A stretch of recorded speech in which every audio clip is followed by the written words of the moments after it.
Alors, est-ce que ce sera abandonné une nouvelle fois devant la fronde des députés socialistes? C'est possible, Christophe Carrèche? Vous avez remarqué qu'il ne s'agit pas d'actes terroristes. Non, ce que proposait Nicolas Sarkozy, c'est la déchéance de nationalité pour des assassins de policiers. C'est pas ce qu'il proposait. Oui. Et d'ailleurs, ce sera un des objets du débat, c'est de bien limiter, et il faudra le faire très clairement, la déchéance de nationalité aux actes terroristes. Bon, deuxièmement, mais on y reviendra, c'est vrai que ce n'est pas une proposition qui vient de la gauche, moi je l'assume totalement. Simplement, ce que j'assume aussi, c'est la nécessité d'avoir une unité nationale, et c'est ce qu'a voulu le président de la République, en introduisant dans la révision constitutionnelle cette mesure, et moi j'assume le fait que droite et gauche, on se retrouve pour lutter contre le terrorisme. Geoffroy Laganerie. Oui, moi je trouve que personnellement, il faut poser cette question de manière très grave. Et il faut sortir de ce débat sur l'efficacité ou l'inefficacité ou d'une question juridique. Je crois que nous vivons aujourd'hui un moment extrêmement grave de la manière dont nous pensons le terrorisme, dont nous pensons la violence et dont nous absorbons les événements qui nous ont frappés en janvier et en novembre. Moi, ce qui me frappe beaucoup quand nous pensons la question du terrorisme en termes de déchéance de nationalité, c'est que nous construisons une certaine manière de penser le terrorisme sur le mode d'une agression contre quelque chose qui serait la France, qui serait les valeurs françaises, qui serait la République, qui serait ce qui nous rassemble, et que par conséquent, l'auteur terroriste s'exclurait du pacte national lorsqu'il retournerait les armes, on a entendu ces phrases, contre ses concitoyens. Cette manière de penser le terrorisme est une manière en fait de construire une scène sur le mode d'un dedans et d'un dehors, et de faire de terrorisme quelque chose qui est extérieur à la France, quelque chose qui est extérieur aux valeurs de la France, quelque chose qui est extérieur à la République. Or, être de gauche, être critique, c'est se dire que c'est le système tel qu'il fonctionne aujourd'hui qui produit la violence sociale, qui produit la violence politique et qui produit les attaques dont le terrorisme sont l'un des symptômes. Les auteurs des attaques terroristes sont des victimes du système des classes sociales, du système de l'islamophobie, de la ségrégation urbaine, du racisme. Et par conséquent, c'est le système français, ces valeurs françaises qui produisent le terrorisme. En d'autres termes, quand nous faisons une scène où nous allons protéger les valeurs de la République, les valeurs de la France, et opposer à ça le terrorisme, en fait, on protège ce qu'il faudrait déconstruire. C'est-à-dire qu'être de gauche, c'est se dire de quelle manière est-ce que la manière dont nous pensons la République aujourd'hui, dont nous pensons l'égalité, dont nous pensons la politique, dont nous pensons la liberté, est responsable du terrorisme, est aussi en jeu dans ce qui se passe dans les violences qui se passent en France, en Belgique, etc. Et par conséquent, on s'interdit de faire une critique du modèle français, une critique du modèle inégalitaire français, des violences qu'il suscite, et donc en fait, on conforte la scène qui produit ce qu'on voudrait combattre, et donc c'est une mesure extrêmement grave, très efficace de ce point de vue-là, parce que concrètement, elle nous installe dans le rythme du terrorisme et de l'idéologie nationaliste. Malika Sorel. Je voudrais rappeler quelques chiffres qui sont souvent tus. C'est que l'unité de coordination de lutte contre le terrorisme, sur la base de l'observation d'une année de recensement des terroristes,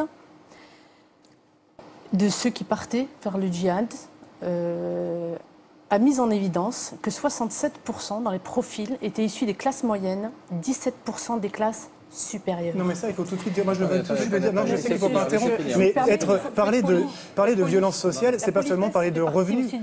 La violence islamophobe, la violence raciste, c'est une violence sociale et vous pouvez être un dominant économiquement et être un dominé de point d'autres points de vue. Et il y a tout à fait d'autres systèmes de domination. Monsieur Tadei, faites votre travail. Merci. Je pense que nous avons affaire depuis plus de 30 ans à une intoxication des masses. Je ne dis même pas une manipulation.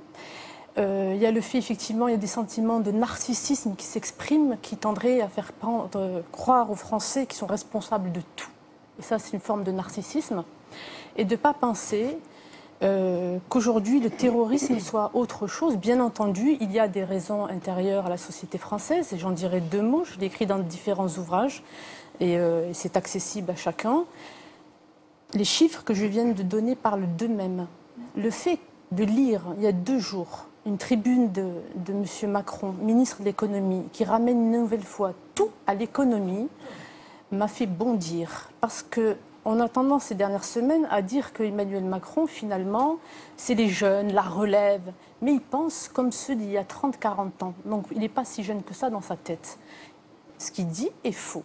Et donc, si nous ne changeons pas de logiciel, nous n'en sortirons pas. Par contre, par rapport à la violence qui peut être introduite, je l'ai dit il y a déjà 10 ans, le fait d'affubler une identité qui n'est pas la sienne à un individu peut déclencher, ce n'est pas le cas chez tous, une violence extraordinaire. Et aujourd'hui, lorsque vous disiez, y compris tout ce qui nous est donné comme information par les services terroristes, y compris de la part de témoignages de gens qui en sont revenus et qui se repentent quelque part, ils expliquent qu'ils ne se sentaient pas bien. Et ça n'a souvent pas grand-chose à voir avec leur situation réelle. Par contre, le fait que pendant 30 ans, on ait répété aux enfants de l'immigration que notre société les détestait, les mettait de côté, ne leur donnait rien, alors que nous aurions dû, au contraire, et l'État a fait énormément, droite et gauche confondues, répéter en boucle tout ce qui était fait, ça aurait été un motif d'espérance et aussi susciter, développer une forme d'adhésion. On ne peut pas créer du ressentiment pendant 30 ans et espérer ne pas en récolter les fruits. Et je voudrais dire 2 petites dernières choses sur l'État-nation. On a beau jeu de rappeler souvent la France, sa République. Mais on oublie de rappeler aussi ce que c'est que la France. Ce n'est pas simplement avoir des papiers. Et si on parle de nationalité, Napoléon avait introduit le droit du sol pour justement lever des troupes. Et lorsqu'on lit attentivement Pierre Rosanvallon dans certaines de ses publications, il dit que quelque part, le fait que la communauté reconnaissent comme sien, je dis de mémoire parce que je ne connais pas par cœur la citation, mais elle peut être retrouvée facilement et je la cite assez volontiers, parce qu'elle est très puissante. C'est en échange du fait que l'on soit quelque part capable de donner sa vie en échange. C'est une promesse qui est inscrite, le fait qu'on puisse, et c'est ça le sentiment d'appartenance qui a également été traduit dans Qu'est-ce qu'une nation par Ernest Renan, qui s'opposait à la nation raciale des Allemands et qui disait que la France est une nation culturelle. Et c'est exactement ça, la nation française, et ce n'est pas simplement des papiers d'identité. Et si nous avions fait la réforme du Code de la nationalité, et si nous avions simplement respecté le Code civil qui préconise, qui oblige à vérifier qu'il y a assimilation avant d'octroyer la nationalité française, nous n'en serions pas là aujourd'hui avec toutes ces tensions et avec une classe politique qui se déchire sous nos yeux et qui, et je dois le dire ici, c'est très important, par les déchirements qu'elle affiche au grand jour, et c'est le point de faiblesse de nos démocraties, renvoie un sentiment extraordinaire de faiblesse et d'impuissance qui nous met encore plus en danger. Anastasia Colosimo. Alors déjà, vérifier l'assimilation, je ne sais pas vraiment avec quelle mesure on fait ça, même si je pense que l'assimilation, c'est effectivement... On y a travaillé au Conseil à l'intégration. Oui, c'est important, mais vérifier l'assimilation, nous avons émis un rapport. Moi, je trouve qu'il y a 2 problèmes un peu. Déjà, on n'a pas assez rappelé que pour beaucoup de personnes, le problème, c'est la constitutionnalisation de la déchéance de nationalité et non pas la question de la déchéance de nationalité en soi qui est en fait une question à part. La question c'est pourquoi est-ce qu'on veut tout inscrire dans la Constitution. La question c'est pourquoi il y a cette course où on a envie vraiment d'inscrire dans le marbre, quoi. On a envie de changer la Constitution pour se dire qu'on a été là, on a fait quelque chose et c'était grand. Donc c'est pour ça, d'après vous, que François Hollande tient à ce que ce soit inscrit dans la Constitution ? Je pense qu'il y a plusieurs choses. Je pense que déjà, ça impressionne. Je pense qu'après les attentats du 13 novembre, il fallait dire « Attendez, je vais faire un truc impressionnant », sauf qu'on ne va pas rétablir la peine de mort, parce que ça, quand même, pour la gauche, ça commence à faire vraiment trop.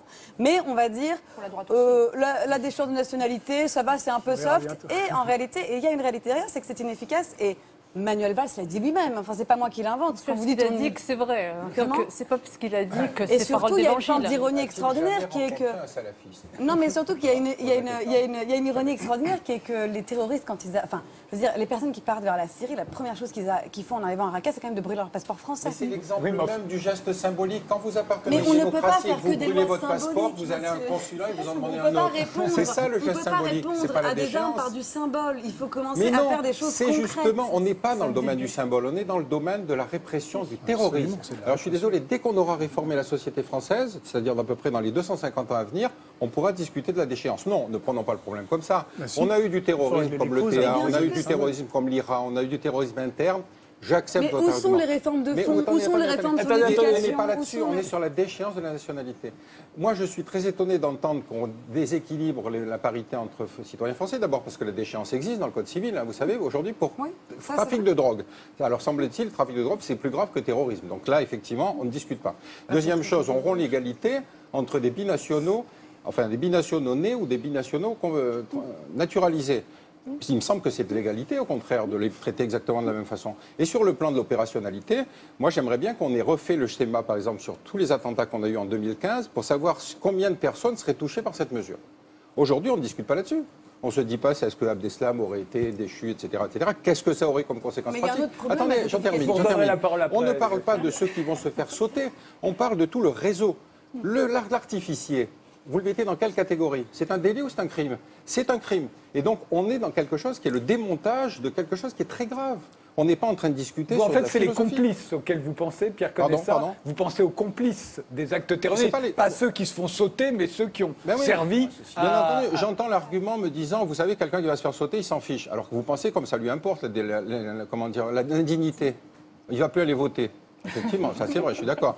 Mais enfin, pensez qu'on est en train de discuter à opposer à la déchéance de nationalité l'indignité nationale à des gens qui se fichent du vote, qui se fichent de leurs droits civiques, qui se fichent de... Mais ils se fichent aussi de leur nationalité, alors. Absolument. Donc on est...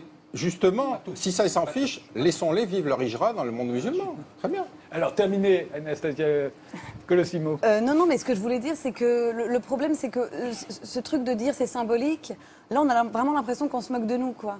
On a eu des attentats, il y a des gens qui sont morts, on a une menace qui est terrible, alors... Bon, moi, je mettrais un peu plus Bon, je pense pas qu'il y ait un problème social, je pense qu'il y a un vrai problème idéologique. Je pense qu'on combat ce problème idéologique aussi, autrement que par du symbole. On a fait des lois symboliques. Il faut qu'on n'arrête pas de faire des lois symboliques. Comment? Il y a d'autres mesures. Dans la révision constitutionnelle. Oui, mais on ne parle que de la déchéance de nationalité. Il y aura le texte qui arrive, qui d'ailleurs contesté. Est-ce que je peux répondre un instant à ce qui a été dit? Parce que je trouve que c'est une position très importante. Pierre Rosanvallon, d'ailleurs, dans sa lettre, avait mis cette question comme l'argument, je trouve, principal. La question posée Geoffroy de La Gannerie. C'est-à-dire, finalement, la question de la responsabilité, au fond, de la France vis-à-vis de ses enfants. Je pense qu'il y a effectivement une dimension et qu'il faut assumer, bien évidemment, en termes d'éducation, en termes d'environnement, etc. Mais il y a aussi une responsabilité individuelle. Et j'en prends pour preuve la trajectoire des frères Kouachi. Et j'ai trouvé que c'était très intéressant, parce qu'il y a eu un certain nombre de reportages, je crois que sur cette chaîne d'ailleurs, tout à fait intéressant. Les frères Kouachi naissent effectivement dans une famille extrêmement déstructurée. Les deux parents meurent. Tous les pauvres ne deviennent les pas deux parents terroristes, meurent. rassurez-vous. Qu'a fait la France? La France les a recueillis, les a placés pendant une dizaine d'années dans un foyer en province, leur a donné une éducation, leur a donné une formation. Et je trouve qu'il y a quand même quelque chose d'un peu difficile à accepter quand on nous dit « mais tout cela, c'est la responsabilité de la France ». Parce qu'en l'occurrence, la France, elle a pris ses responsabilités. Et elle a fait en sorte que ses enfants, dans des situations effectivement sociales de départ extrêmement dégradées, hein, je ne nie pas, mais elle a fait en sorte quand même que ses enfants puissent accéder à un certain nombre...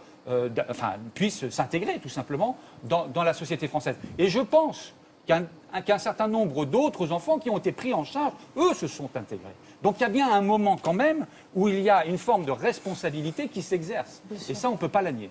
Geoffroy de La Gannerie et puis Pierre Marin. Moi, je suis tout à fait contre ce type d'argument, c'est-à-dire que penser objectivement, c'est essayer de penser quand même les causes sociales de point de vue radical. C'est-à-dire que vous ne pouvez pas, parce que des gens misérables ont été recueillis pour être un petit peu moins misérables, dire la France a fait son job et on est une société égalitaire. Il y a un très très beau documentaire dans un site qui s'appelle reporter.net sur leur naissance, sur leur mère, sur les quartiers de prostitution où ils étaient, sur le système carcéral, sur le racisme, etc. qu'ils subissent. Il s'agit en aucun cas, de dire que c'est les causes ultimes, d'accord? Mais en tout cas, dans le discours par exemple que fait François Hollande devant le Congrès, où il s'agit de réfléchir sur répondre à la menace terroriste. Où est-ce que vous voyez une mesure sur la prison?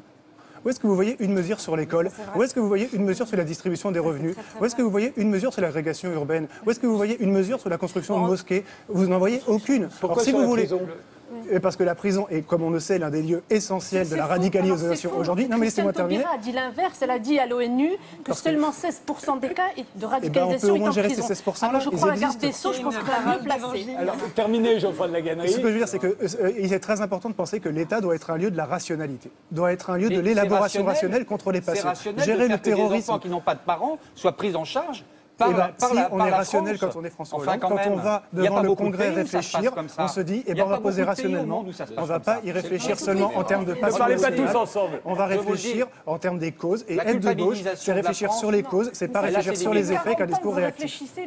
Vous parlez tous en même temps. Évelyne Sirmarin. Je suis quand même très surprise, en fait, que ce débat aujourd'hui soit essentiellement sur on va à nouveau augmenter le millefeuille législatif en matière de législation, bien évidemment antiterroriste, on en parlera sans doute plus tard, et que ce soit uniquement la loi qui soit prise comme une manière de résoudre le problème. Quand il y a eu les attentats de Charlie Hebdo, je trouve qu'il y avait eu beaucoup plus de débats sur la question sociale, la question du chômage, etc. J'observe simplement les conditions dans lesquelles naissent le débat, même si aujourd'hui on a énormément de morts par rapport à Charlie Hebdo, mais ce n'est pas uniquement une quantité, c'est quand même la question du terrorisme.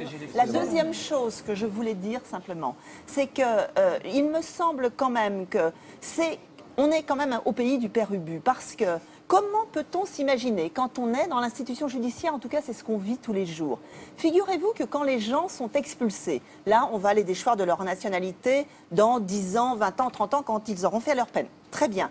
Est-ce que vous imaginez une seconde que l'Algérie, le Maroc, l'Afrique ou tel pays dont ces personnes sont ressortissants, imaginez-vous une seconde qu'ils vont accepter ces ressortissants. Oui, mais justement, l'État français va tout faire pour. Mais certainement pas. C'est le rôle de l'État français. Ces gens vont être expulsés vers l'Algérie. Ces gens vont être expulsés vers l'Algérie et le Maroc. Et pendant la préparation de la déchéance de nationalité, bien évidemment, ces pays ne les accepteront pas. Aujourd'hui, dans le judiciaire, et je termine, simplement quelqu'un qui se prostitue, s'il y a un arrêté d'expulsion, eh bien l'Algérie n'en veut pas. Alors vous imaginez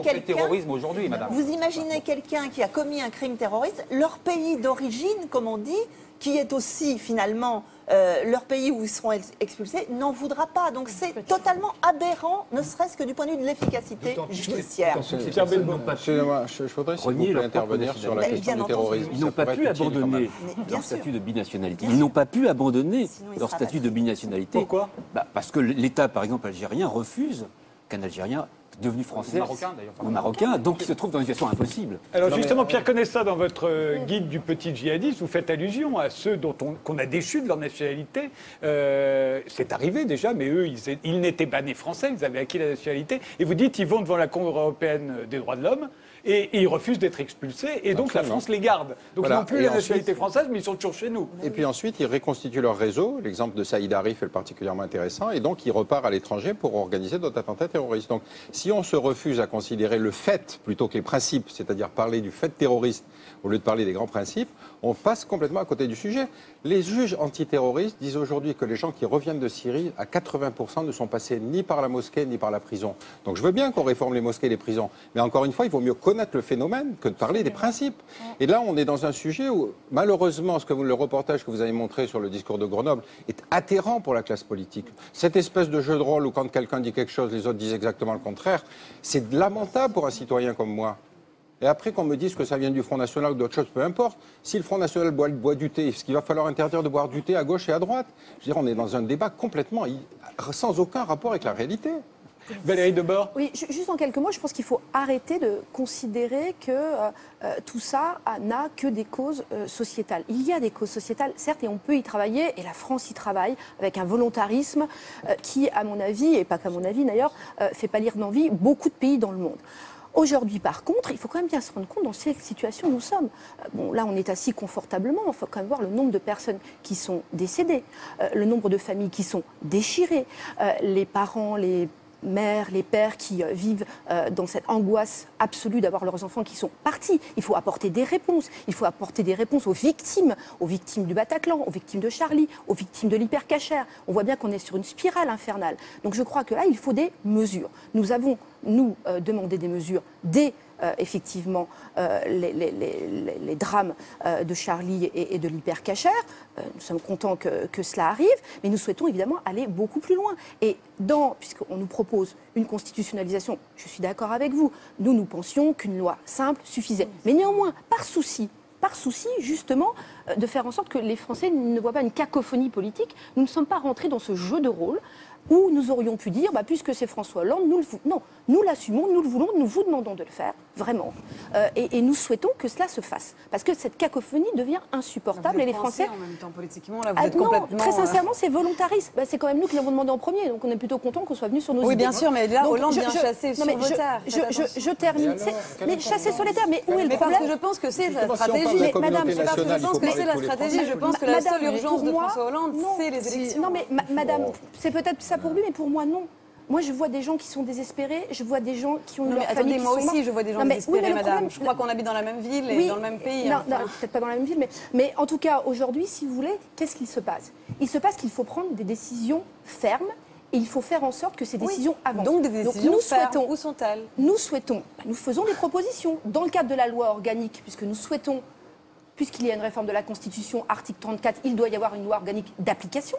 Nous souhaitons que cette loi organique d'application prévoit un certain nombre de mesures qui permettront de montrer qu'il ne s'agit pas que de symboles, parce que là, je vous rejoins, si ce n'est que du symbole, ça ne sert à rien. Donc il faut avancer effectivement sur des propositions concrètes. Donc nous en faisons, cellules de déradicalisation, c'est une façon de répondre également à l'angoisse des familles. Des vraies cellules de déradicalisation. Nous souhaitons effectivement l'expulsion à l'issue de la peine purgée. Nous souhaitons que la France intervienne sur la scène internationale par rapport à ça et nous souhaitons que la France arrête de dire ce n'est pas possible. Le PNR, ce système qui permet de contrôler les listes des passagers. On nous a expliqué pendant des années, principalement d'ailleurs les socialistes et le Front National qui a systématiquement voté contre au niveau de Bruxelles, que ce n'était pas possible. Bizarrement, c'est devenu possible après les attentats. Donc on voit bien que le volontarisme politique, eh bien, quand il se met en acte et en œuvre, il peut défendre notre nation et les Français. Et nous souhaitons, et je pense qu'on le partage, défendre les Français. Mais il y en a certains, alors je vous interromps, mais il y en a certains qui, dans un souci justement qu'il n'y ait pas de problème d'égalité entre les binationaux et les nationaux, ont proposé, pourquoi pas, la déchéance de nationalité pour tout le monde. Je vous rappelle, ça a été un des feuilletons, une des péripéties du feuilleton.